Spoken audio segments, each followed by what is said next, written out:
Halo semuanya, kami dari kelompok 8 akan menjelaskan mengenai dampak COVID-19 terhadap sektor agribisnis. Agribisnis sendiri merupakan salah satu cabang ilmu pertanian dalam arti luas yang mencakup subsistem dari hulu hingga ke hilir. Subsistem hulu mencakup penyediaan sarana dan prasarana seperti bibit, benih, pestisida, pupuk, dan alsintan. Untuk subsistem on-farm mencakup proses budidaya, contohnya adalah budidaya jagung, budidaya buah pisang, dan masih banyak lagi. Sedangkan untuk subsistem hilir mencakup pengolahan dan pemasaran hasil pertanian. Dengan banyaknya subsistem yang terdapat di dalamnya, agribisnis tentu tidak pernah terlepas dari berbagai permasalahan. Di tengah pandemi COVID-19 ini, permasalahan yang banyak terjadi adalah permasalahan pada pemasaran hasil pertanian. Dengan banyaknya kota-kota yang menerapkan PSBB atau pembatasan sosial berskala besar, mengakibatkan para petani yang berada di daerah pelosok tidak bisa memasarkan hasil pertaniannya. Menurut kesaksian Soleh Iskandar, yang merupakan salah seorang petani cabai di Desa Kiarasari Bogor, mengatakan bahwa jadwal operasional Pasar Bogor yang biasanya 24 jam, kini dibatasi hanya 10 jam saja. Petani mengeluh dan bingung bagaimana menjual sayuran hasil panen mereka, karena pasar yang biasanya menampung hasil panen mereka di Jakarta, kini terpaksa tutup untuk sementara waktu.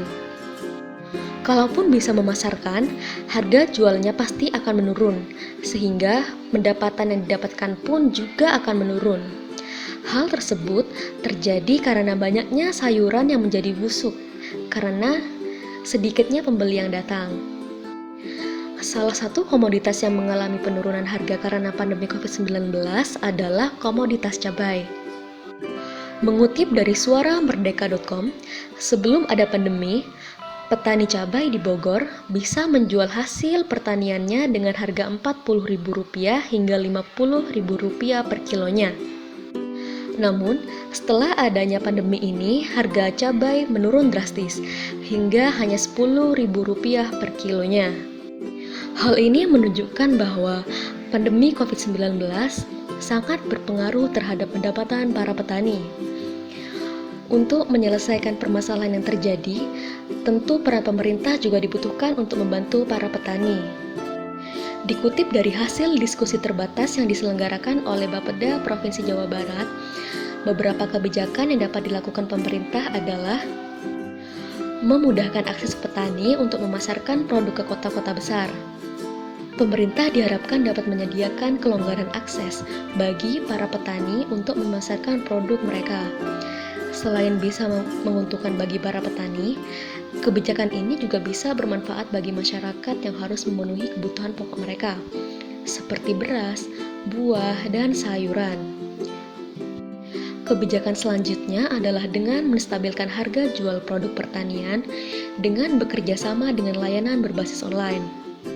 Dalam hal ini, Kementan diharapkan bisa bekerja sama dengan layanan distribusi berbasis online agar mengefisiensi rantai pemasaran, sehingga biaya pemasaran yang dikeluarkan tidak terlalu besar.